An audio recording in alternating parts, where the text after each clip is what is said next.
Selamat datang di channel YouTube Mutfam. Video kali ini kita akan membahas tentang sejarah kurban. Selamat datang di channel kami yang penuh dengan informasi menarik. Kali ini kita akan membahas tentang kurban. Bagi banyak orang, khususnya umat Islam, istilah ini mungkin sudah tidak asing lagi, terutama menjelang hari besar Idul Adha. Namun, seberapa dalam sih kita memahami makna dan sejarah di balik tradisi ini? Yuk, kita selami bersama-sama. Apa itu kurban? Secara sederhana, kurban merujuk pada tindakan menyembelih hewan tertentu untuk Allah Subhanahu wa Ta'ala pada hari-hari tertentu yang dianggap suci, terutama pada Idul Adha. Hewan-hewan yang biasanya dijadikan korban adalah sapi, kambing, domba, dan unta. Tujuan dari kurban adalah sebagai pengingat akan pengorbanan Nabi Ibrahim alaihi salam, yang siap mengorbankan putranya, Ismail, atas perintah Allah. Kurban bukan hanya sekadar tradisi, ia mengandung nilai-nilai spiritual dan sosial yang dalam. Saat kita berbagi daging kurban kepada yang membutuhkan, kita tidak hanya memenuhi sunnah, tetapi juga merangkul rasa kepedulian dan berbagi kepada sesama. Sejarah kurban. Sejarah kurban berakar dari kisah Nabi Ibrahim alaihi salam dan putranya, Ismail. Dalam kisah yang terkenal ini, Allah Subhanahu wa Ta'ala menguji keimanan Nabi Ibrahim dengan memerintahkannya untuk mengorbankan putranya. Dalam kesediaan Ibrahim untuk melaksanakan perintah tersebut, Allah kemudian menggantikan Ismail dengan seekor domba. Kisah ini menjadi simbol ketundukan, keikhlasan, dan keimanan yang mantap kepada Allah. Tradisi kurban sudah dilakukan sejak zaman Nabi Ibrahim dan terus berlanjut hingga saat ini. Setiap tahun, jutaan umat muslim di seluruh dunia melaksanakan ibadah kurban, menjadikannya salah satu momen paling banyak ditunggu. Tak heran jika setiap tahun kita melihat berbagai kegiatan menjelang hari raya ini, dari penjualan hewan kurban hingga panitia kurban yang mempersiapkan segala sesuatunya. Makna dan hikmah kurban. Ada banyak makna yang dapat diambil dari pelaksanaan ibadah kurban. Selain sebagai bentuk ketaatan kepada Allah, berikut adalah beberapa hikmah yang bisa kita resapi. Menguatkan iman dan ketakwaan. Dalam melakukan kurban, kita menunjukkan kepatuhan dan cinta kita kepada Allah. Kurban mengingatkan kita akan pentingnya menjalani kehidupan yang penuh dengan keimanan serta ketakwaan. Rasa syukur. Melalui kurban, kita diajarkan untuk selalu bersyukur atas segala nikmat yang Allah berikan. Saat kita menyerahkan sebagian harta kita untuk ibadah ini, kita menyadari betapa berartinya semua yang kita miliki. Berbagi dengan sesama, salah satu tujuan dari kurban adalah untuk membantu mereka yang kurang mampu. Daging kurban dibagikan kepada orang-orang yang membutuhkan, sehingga momen ini menjadi kesempatan baik untuk berbagi dan menumbuhkan rasa solidaritas. Menguatkan tali silaturahmi, aktivitas kurban seringkali melibatkan banyak orang, dari proses penyembelihan hingga pembagian daging.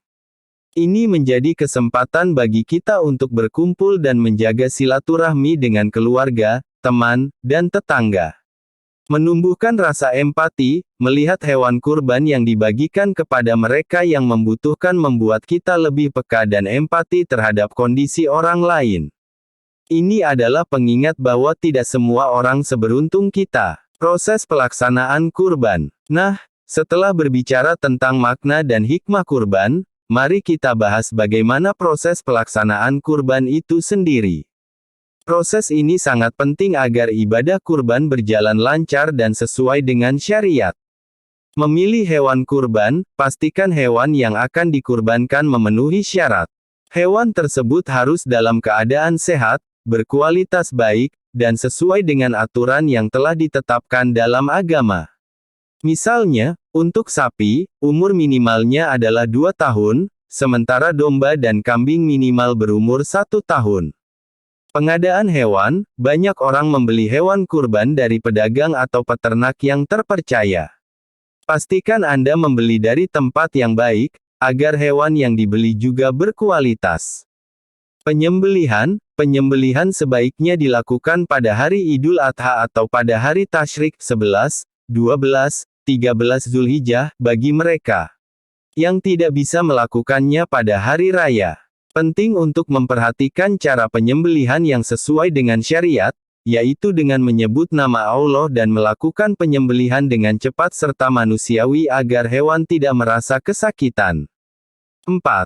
Pembagian daging. Setelah hewan disembelih dan daging dibagi, biasanya daging kurban dibagikan dalam 3 bagian, 1 bagian untuk orang yang berkurban, 1 bagian untuk kerabat dan teman, dan 1 bagian untuk fakir miskin. Dengan cara ini, semua kalangan bisa merasakan daging kurban. 5. Mengolah daging kurban. Di berbagai daerah, ada tradisi tertentu dalam mengolah daging kurban. Misalnya, ada yang memasaknya menjadi rendang, sop, atau dibakar. Apapun cara mengolahnya, yang terpenting adalah menyiapkan hidangan ini dengan penuh cinta dan berbagi dengan orang-orang terdekat. Tradisi kurban di berbagai negara. Setiap negara memiliki tradisi kurban yang berbeda. Di Indonesia, umumnya orang mengadakan acara pemotongan hewan kurban di masjid, lapangan, atau di rumah pribadi. Banyak sekali kegiatan sosial menyertai acara ini, seperti pengajian, doa bersama, dan kegiatan silaturahmi. Di negara-negara lain, tradisi kurban juga berlangsung dengan meriah. Misalnya, di Turki, mereka mengadakan festival kurban dengan atraksi budaya dan pertunjukan seni. Sedangkan di Arab Saudi, pelaksanaan kurban di Masjidil Haram menjadi salah satu momen puncak bagi jamaah haji. Hal menarik lainnya adalah di beberapa negara, masyarakat yang berkurban biasanya akan menyembelih hewan secara bersama-sama, menciptakan rasa kebersamaan yang sangat erat.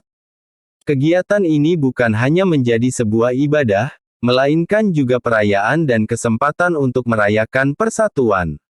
Penutup. Dari awal hingga akhir, kita sudah banyak membahas mengenai kurban, mulai dari definisi, sejarah, proses pelaksanaan, hingga makna mendalam yang terkandung dalam tradisi ini.